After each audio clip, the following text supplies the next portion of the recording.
오늘 스가랴서 묵상 12장 1절에서 14절의 제목이 울게 하소서입니다.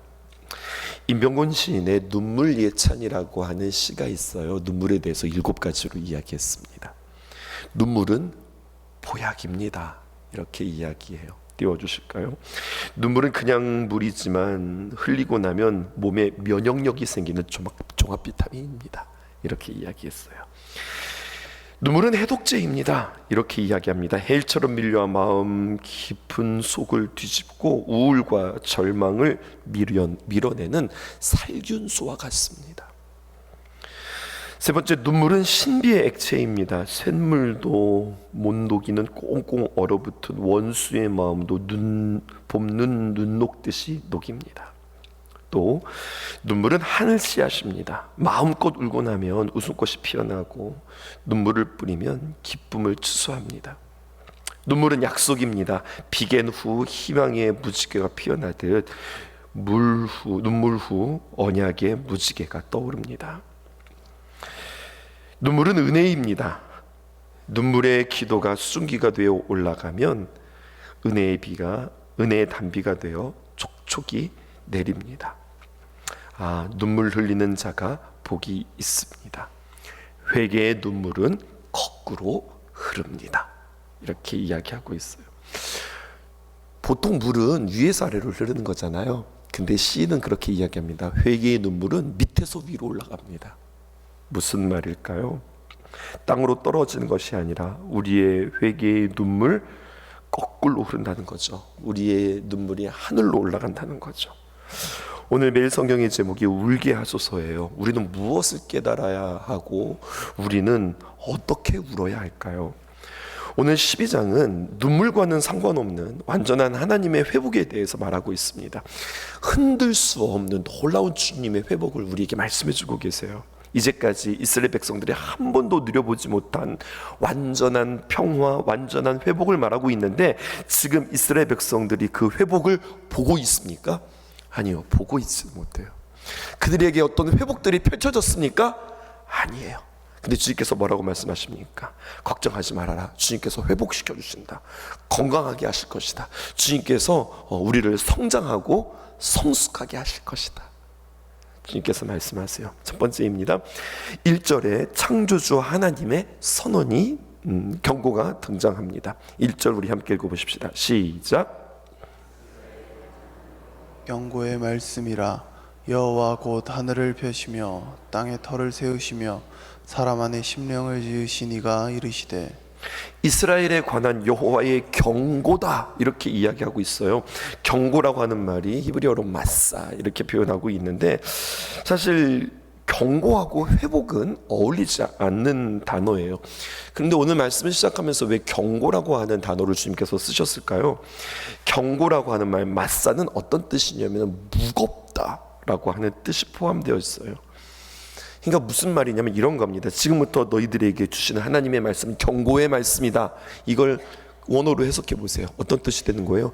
지금부터 너희에게 주는 이 말씀은 무거운 말씀이다 라는 거예요. 무겁다. 그러니 가볍게 듣지 말고 하나님 늘 그렇게 말씀하시지 이렇게 듣지 말고 이 말을 유심히 들어라. 경청해라. 지금부터 내가 너에게 해줄 이야기들 무겁게 들어라. 여러분, 우리가 하나님의 영광을 카보드라고 합니다. 근데 이 영광이라고 하는 뜻도 어떤 뜻이냐면 무겁다라고 하는 또 다른 뜻이 있어요. 우리가 하나님의 영광 앞에 서면 어떨까요? 우리의 마음을 무겁게 가지고 진중하게 가지고 하나님 바라보잖아요. 그것을 요구하는 말이 바로 경고예요. 마사. 하나님께서 영광을 나타내실 것이다. 너희들의 마음이 가볍지 않기를 원한다. 지금부터 선포되어지는 말씀, 이게 맞아? 의심하지 말고 이 말씀을 나로 하여금 무겁게 진중하게 그 말씀을 들으라는 거예요. 왜 무겁게 들어야 하는가? 1절 후반전에 여호와 하나님은 누구신가? 우리에게 말씀하십니다. 하늘을 펴시며 땅에 터를 세우시며 사람 안에 심령을 지으시니가 이르시되. 그냥 하나님께서 여호와 하나님 이렇게 하시면 되는데 뭐라고 표현하고 있냐면 하늘을 펴시고 땅에 터를 세우시고 사람 안에 심령을 지으시니가 말씀하셨다. 이거 무슨 순서예요? 이게 무슨 순서예요?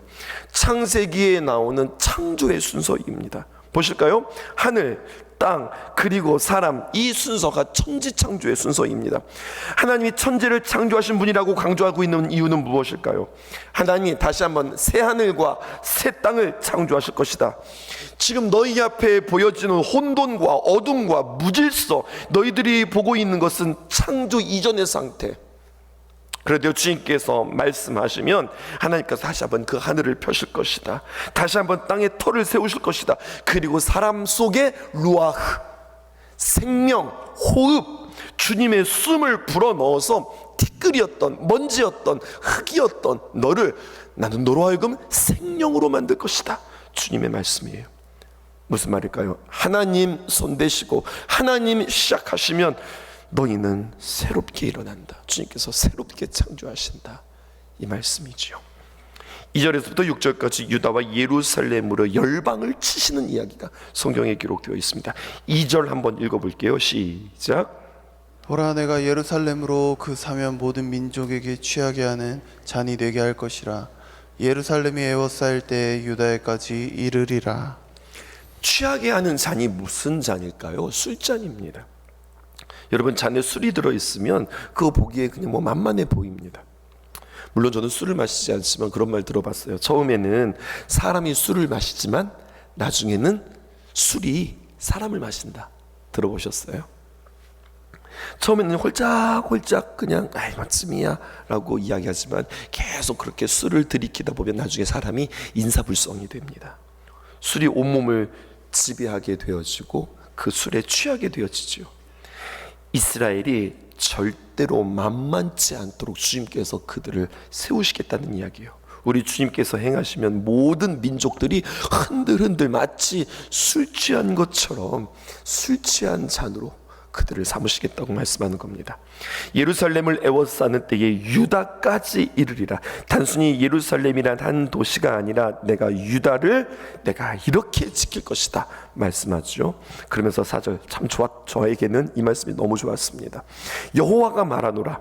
그날에 내가 모든 말을 쳐서 놀라게 하며 그 탄자를 쳐서 미치게 하되 유다 족속은 내가 돌보고 모든 민족의 말을 쳐서 눈이 멀게 하리니. 말이 나옵니다. 당시에 이 말이라고 하는 것은 그 모든 나라들이 의지했던 어떤 군사력이라고 할까요? 그 당시에 말은 최신 무기였습니다. 그리고 모든 군대들은 이 말을 믿었습니다. 병거를 믿었습니다. 말을 타고 쳐들어오면 어디든지 갈 수 있다고.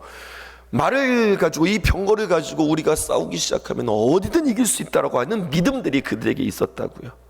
근데 오늘 말씀이 너무 재미있어요.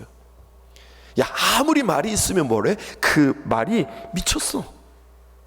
내가 말을, 수만 마리의 말을 가지고 있어. 근데 말이 말을 듣지 않아. 말이 재밌죠? 말이 말을 듣지 않는다. 그 탄자들이 아무리 용사를 할지라도 그가 미쳐버렸어. 사리 분별력이 없어. 얼마나 통쾌한 일입니까? 우리는 용사가 있다. 우리는 군대가 있다. 우리는 병거가 있다. 우리는 말이 있다. 하나님의 말 한마디면, 주님의 역사 한마디면 그렇게 우리가 자랑하던 모든 것들이 다 물거품이 되어진다라는 이야기입니다. 유다 족속은 내가 돌보고, 이렇게 긴 전쟁이 참으로 많이 나옵니다. 그런데 중요한 말은 무엇이냐면 유다 족속은 내가 돌보고 모든 민족의 말을 쳐서 눈이 멀게 하겠다, 이렇게 표현하고 있어요. 언어로 보면은요, 유다 족속은 내가 돌본다라고 하는 표현이 어떻게 되어 있냐면 I will keep a watchful eye over Judah. 무슨 말이냐면 이런 거예요. 유다 백성은 내가 눈을 뜨게 할 것이다. But I will blind the horse of the nations. 모든 족속의 horse, 말들은 I will blind. 나는 그것들을 눈멀게 할 것이다. 내가 이스라엘 백성들 너희는 눈뜨게 할 것이야. 이걸 돌본다라고 표현하고 있어요.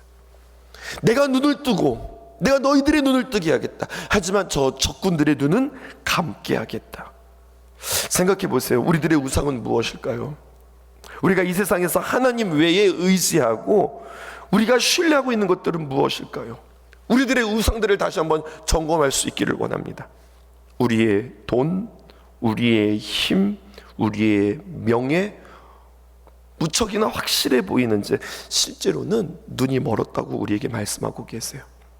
우리가 눈이 멀면 하나님이 보이지 않습니다. 보이지 않으니까 우리가 의지하기에 굉장히 마음이 약해집니다. 그런데 그분 뭐라고 말씀하고 계세요? 눈 뜨고 있다.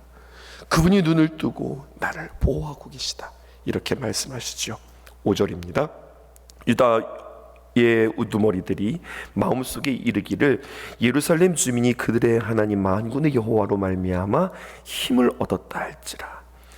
유다의 우두머리들이 그 마음속에 이르기를 예루살렘 주민들이 그들의 하나님 만군의 여호와로 말미암아 힘을 얻었다. 이 확신의 고백 말입니다. 정말이구나. 만군의 여호와 하나님이 우리에게 힘이 되시군요. 이렇게 이야기한다는 거예요. 여러분, 오늘 이 말씀을 어떻게 들으라고 그랬어요? 무겁게 들으라고 그랬어요. 이거 우리 그냥 다 아는 이야기 아니에요? 만군의 여호와 하나님으로 인하여서 내가 힘을 얻었다. 이거 그냥 다 아는 이야기 아니에요? 근데 주님께서 오늘 우리에게 이렇게 이야기해요. 잘 들어보세요. 모든 것들을 당한 뒤에, 모든 일들을 만나고 난 뒤에, 맞네, 여호와 하나님이 우리에게 힘이 되시는구나 라고 고백하지 말라는 거예요. 당하고 나서, 닥치고 나서, 어떤 일들을 만나고 나서, 맞네, 하나님 말씀이 만나는데, 이거는 지혜가 없다는 이야기예요. 모든 것들을 당하기 전에, 우리가 시험과 환난들을 만나기 전에 우리의 하나님이 우리에게 힘이 되시는구나, 이것을 고백하는 것이, 이게 지혜자라고 우리에게 말하고 있어요. 당하고 빼앗기고 찢기고 다 잃고 난 뒤에, 맞네, 우리 하나님이 정말로 맞는 하나님이었네. 하나님의 귀한 말씀을 경외하고 하나님을 신뢰하며 의지하면서 가는 것, 이것이 우리가 얼마나 중요한지 모릅니다. 세 번째입니다. 유다와 예루살렘을 구원하고 보호하시는 이야기가 7절에서 8절에 기록되어져 있어요. 7절 우리 함께 읽어보실게요. 시작. 여호와가 먼저 유다 장막을 구원하리니 이는 다윗의 집의 영광과 예루살렘 주민의 영광이 유다보다 더하지 못하게 하려 함이니라. 7절에 보면은 장막이 등장하고 집이 등장하죠. 장막과 집은 달라요. 상식적으로 집이 강할까요? 아니면 장막, 텐트가 강할까요? 집이 강합니다. 특별히 예루살렘 성벽 안에 있는 집들 얼마나 견고할까요? 반면에 장막은 성 밖에 있어요. 항상 외적이 침입하고 항상 위험하고 항상 위험이 노출이 된 곳 장막이에요. 근데 우리 하나님 뭐라고 말씀하세요? 어디에 있느냐, 무엇으로 지었느냐가 중요하지 않다고 이야기해요. 유다 장막을 먼저 구원한다, 이렇게 말씀하시죠. 그 다음에 집보다 유다 장막을 내가 더 귀하게 여기겠다, 이렇게 이야기하는 거예요. 사람의 생각과 또 사람의 풀어가는 방식과 우리의 하나님의 방식은 다르다고 말씀하는 겁니다. 또한 이 말 속에 중요한 의미가 담겨져 있는데, 유다의 장막이라고 하는 표현은요, 유다 지파에서 나시는 예수 그리스도, 그분의 하나님 나라를 이루는 것을 우리에게 이야기하고 있어요. 지금까지도 이스라엘 백성들은 누구를 대망하고 누구를 갈망하고 있냐면, 과거 우리에게 있었던 선왕 다윗과 같은 지도자, 다윗과 같은 메시아가 우리에게 오기를, 예수님을 그들에게 메시아로 믿지 않고 고백하지 않습니다. 그들은 여전히 메시아 대망 사상이 그들에게 있어요. 누구와 같은? 다윗과 같은 왕 말이죠. 다윗의 집, 그 집의 영광, 다윗이 세운 그 강성한 나라, 그 나라로 돌아오기를 그 당시에도 열망하고 지금도 이스라엘 백성들은 열망하고 있습니다. 그런데 하나님은 그게 중요한 것이 아니고, 다윗의 집의 영광, 즉 그 나라 백성들의 어떤 자부심, 이게 중요한 것이 아니라, 이것보다 다윗의 집의 영광보다, 예루살렘 주민의 영광보다 더 뛰어난 장막이 있는데, 그것은 약해 보이지만, 허름해 보이지만, 보잘것없어 보이지만 그것이 귀해질 것이다 라고 하는 그리스도의 예언을 우리에게 이야기하고 있어요. 보잘것없고 가치 없어 보이고 이게 가능할까? 라고 생각되어지는 그것이 연약해 보이고 우리는 고린도전서의 말씀을 통하여서 십자가의 도, 세상 사람들이 바라볼 때 참 미련한 것처럼 보이지만 이 연약하고 미련한 것이 하나님에게 쓰는 능력이라고 우리에게 말씀해 주시는 거예요. 8절 보실까요? 그날에 여호와가 예루살렘 주민을 보호하리니, 이 표현 보십시다. 그 중에 약한 자가 그날에는 다윗 같겠고 다윗의 족속은 하나님 같고 무리 앞에 있는 여호와의 사자 같을 것이라, 이렇게 말합니다. 우리가 신앙생활 한다는 것은 무엇일까요? 하나님의 말씀을 만나고 내가 하나님을 안다고 하는 것은 무엇일까요? 하나님을 알면 알수록, 하나님의 귀한 말씀을 들으면 들을수록 확실히 세상과 다르구나, 세상이 말하는 진리와 하나님께서 우리에게 말씀하시는 그 진리가 정말로 확연하게 다르구나, 이것들을 계속해서 깨달아지게 되어져요. 그래서 하나님의 말씀을 만나게 되어지면 우리는 말씀의 렌즈를 끼게 됩니다. 세상에서 중요하다고 이야기하는 것과 하나님께서 우리에게 중요하다고 하는 것이 너무나도 달라요. 세상에서 풀어가는 방식과 하나님께서 풀어가는 방식들이 너무너무 달라요.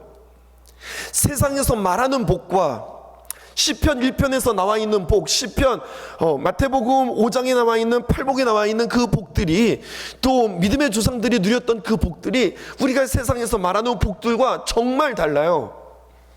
그리고 주님께서는 우리에게 묻습니다. 살아보니 진짜 복이 뭐라고 생각해? 진짜 우리가 이 땅에 살아가면서 붙잡아야 하고 놓치지 말아야 될 복이 뭐라고 생각해? 주님께서는 우리에게 질문하고 계시는 거죠. 약한 자가 그날에는 다윗 같겠고 다윗의 족속은 하나님 같고 무리 앞에 있는 여호와의 사자 같을 것이다. 유다 형편없고 지금 포로로 끌려와서 아무런 힘도 없고, 게다가 그들이 감당해야 할 일들이 너무너무나 많이 산재해 있는 그 가운데 하나님께서 하니 내가 너희들을 여호와의 사자처럼 강하게 할 것이다 말씀하시는 거죠. 좋아요. 좋은 말씀이에요. 너무나 우리에게 회복하시고 약속하시고 좋은 말씀인데, 갑자기 네 번째 예루살렘에 큰 애통이 임합니다. 9절에서 14절에 있는 말씀입니다. 1절부터 시작해서 이제까지 쭉 다가오는 말씀들은 좋았고 완벽했고 정말 흠잡을 군더더기 하나 없이 좋다, 야, 부족한 우리를 하나님께서 이렇게 세우신다네, 하나님께서 우리를 이렇게 강하게 하신다네, 좋다 생각하는데, 근데 문제는 갑자기 10절에서 11절 내용이 완전 반전이 되었습니다. 10절은 제가 11절은 여러분들 읽을게요. 내가 다윗의 집과 예루살렘 주민에게 은총과 간구하는 심령을 부어주리니 그들이 찌른 바 그를 바라보고 그를 위하여 애통하기를 독자를 위하여 애통하듯 하며 그들 위하여 통곡하기를 장자를 위하여 통곡하듯 하리라. 11절 그날의 예루살렘에 큰 애통이 있으리니 무기또 골짜기 하다드림몬에 있던 애통과 같을 것이라. 하나님께서 우리를 회복하시면 우리는 노래가 있어야 되고 춤이 있어야 되고 환호가 있어야 되고 기쁨이 있어야 되는 거 아니에요? 웃음이 있어야 되는 거 아니에요? 근데 오늘 10절과 11절에 얼마나 많은 애통과 통곡이 성경에 기록되어져 있을까요? 이제까지 말씀 좋았는데 지금부터 시작되어지는 이 말씀이 우리에게 주는 의미는 무엇일까요? 여러분 집중하십시오. 가장 중요한 회복이 있는데 그것은 나의 주변의 환경에 회복되어지는, 일어나는 그 회복보다 중요한 것, 바로 그를 찌른 바 그를 바라보고 그를 위하여서 통곡하는 그것이 모든 것을 뛰어넘는 가장 근본적인 회복이라고 우리에게 말해주고 있어요. 그러니까 이 통곡, 이 눈물이라고 하는 것은 어떤 각성, 어떤 깨달음, 어떤 감정으로 인하여서 슬프다 흘리면서 흘리는 눈물이 아니라 하나님께서 부어주시는 성령이 그에게 임할 때 흘리는 눈물을 말하는 거예요. 어떤 분은 성령님이 그 마음 가운데 임하면 교회 예배당 들어오고 십자가를 보자마자 눈에서 눈물이 흐르고 모두가 웃고 박수치고 기뻐하는 상황 속에서도 눈물이 난다는 거예요. 어떤 눈물일까요? 성령의 귀한 감동으로 말미암아 은혜와 용서를 구하는 그 마음이 그 마음 가운데 부어졌기 때문에 흘러나오는 눈물이라고 하는 거죠. 성령님이 우리 가운데 거하시면 하나님의 은혜와 용서 없이 나는 도저히 구원받을 수 없는 존재구나, 이것을 깨닫게 되어지고, 성령님이 임하시면 죄에 대해서, 은혜에 대해서, 심판에 대해서 깨닫게 되어지고, 지금 나는 문제가 심각하거든요. 내가 지금 해결해야 될 문제가 많거든요. 내가 지금 뛰어넘어야 될 여러 가지 산지한 일들이 잔뜩 있는데 그것과는 상관없이 성령님이 내 안에 부어지면 지금 내 문제가 내 산자가 가득 차 있는데 그거와는 상관없이 성령님이 내 안에 임하게 되어지면 죄에 대하여 의에 대하여 심판에 대해서 깨닫고 나의 죄와 불의함으로 인하여서 하나님으로부터 받아야 될 심판이 있구나, 이것을 깨닫게 되어진다는 거예요. 그러면서 하나님 나를 불쌍히 여겨달라고 하나님의 은혜와 용서를 구하는 마음들이 우리의 마음에서 일어난다는 거예요. 이사야서 53장 5절에 있는 말씀, 그가 찔림은 우리의 허물 때문이요 그가 상함은 그의 죄악 때문이라. 주님께서 십자가에 못 박혀 죽으실 때 그의 상함 누구 때문이야? 나 때문이라는 이야기예요. 그의 찔림은 누구 때문이냐? 나 때문이라는 거예요. 성경이 너 때문이래 이야기하면 그런가 보다, 이게 아니라 정말 나 때문에 주님께서 십자가에 못 박혀 죽으신 거구나, 나의 이 추악함으로 인하여서 주님께서 십자가에 죽으신 거구나, 이것이 성령님의 귀한 감동으로 말미암아 깨달아지는 역사가 있다는 거예요. 오늘 찬송했잖아요. 거기 너 있었는가 그때에. 우리가 그때 있었어요? 없었어요? 그때 없었잖아요. 예수님께서 십자가에 죽으실 때 우리는 거기 없었잖아요. 2000년 전에 우리는 거기에 있지 않았습니다. 그런데 성령님의 귀한 은혜가 부어지면 내가 그 십자가의 현장에 있는 거예요. 예수님의 십자가가 내 앞에 펼쳐지는 거예요. 누구를 인함인가? 누구를 위하여서 죽으셨단 말인가? 누구를 위하여서 저게 고통과 피를 흘리신단 말인가? 나 때문이다라고 하는 그 현장이 성령을 통하여서 내 눈에 펼쳐진다는 거예요. 회복은 거기에 있는 거예요. 치유는 거기에 있는 거예요. 생명은 거기에 있는 것이라고 오늘 주님께서 우리에게 말씀해 주고 있습니다.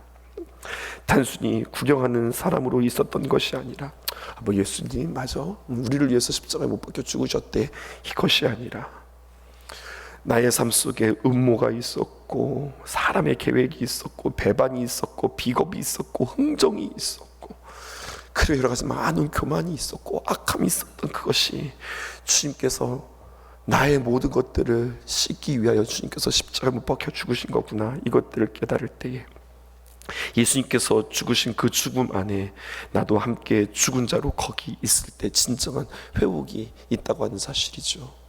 이스라엘의 회복, 겉의 회복, 성전의 재건, 너희들의 강성함, 그보다 더 중요한 게 뭘까? 아까 이야기했잖아요. 말들이 있어, 용사가 있어. 그런데 그 속이 비쳤어. 그러면 그 말은, 그 용사든 아무런 쓸모가 없는 거예요. 겉이 중요한 게 아니라 속이 중요한 거 아닙니까? 정신이 중요한 거 아닙니까? 생각이 중요한 것 아닙니까? 우리 주님께서 너는 무엇을 회복하기를 원하는가? 오늘 주님께서 우리에게 말씀하실 때 이 말씀이 여러분들에게, 여러분들의 심령에게 들려지는 귀한 말씀이기를 주님의 이름으로 축복합니다. 세 가지 기도 제목 우리 함께 나눌까요? 첫 번째, 오늘 이 새벽에 이렇게 기도합시다. 창조주 하나님을 향한 기도. 혼돈과 어둠 같은 현실 속에서 새 하늘과 새 땅을 창조하실 하나님을 신뢰하게 하소서. 두 번째, 겸손과 순종의 기도. 강해 보이는 것보다 약해 보이는 것을 통하여서 역사하시는 하나님을 알게 하소서. 세 번째, 성령의 은혜를 구하는 기도. 죄에 대해서, 의에 대해서, 심판에 대해서 깨닫게 하소서. 하나님의 은혜와 용서 없이는 구원받을 수 없는 존재임을 깨닫게 하여 주옵소서. 오늘 주님 앞에 하나님이 진정한 눈물이, 십자가의 그 귀한 은혜가 나에게 이 새벽 깨달아지는 귀한 시간 되게 하여 주옵소서. 내가 진정 회복해야 할 것은 주님 앞에서의 나입니다 고백하는 저와 여러분들 되어지기를 주님의 이름으로 축복합니다. 기도하겠습니다.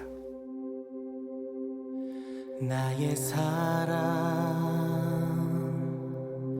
너는 어여쁘고 참 귀하다. 어느 보석보다 귀하다. 내가 사랑스럽지 않을 때 너를 온전히 사랑하고 너와 함께 하려 내가 왔노라.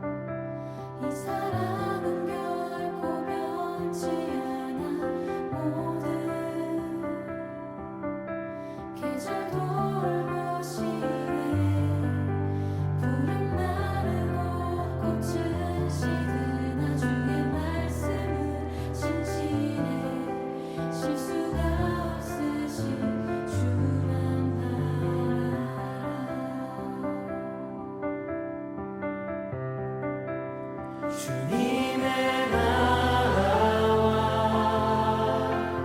뜻이 나의 삶 속에 임하시며 주님 알기를 주만 보기를 소망해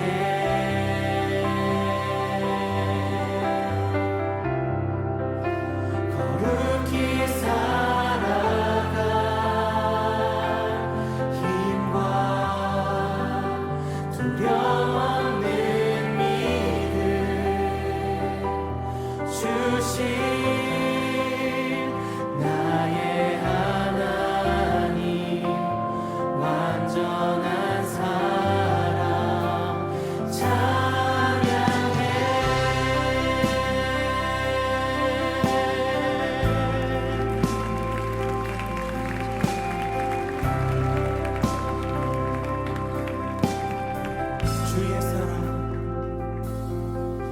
주의 사랑 이 사랑은 결코 변치 않아 모든 계절도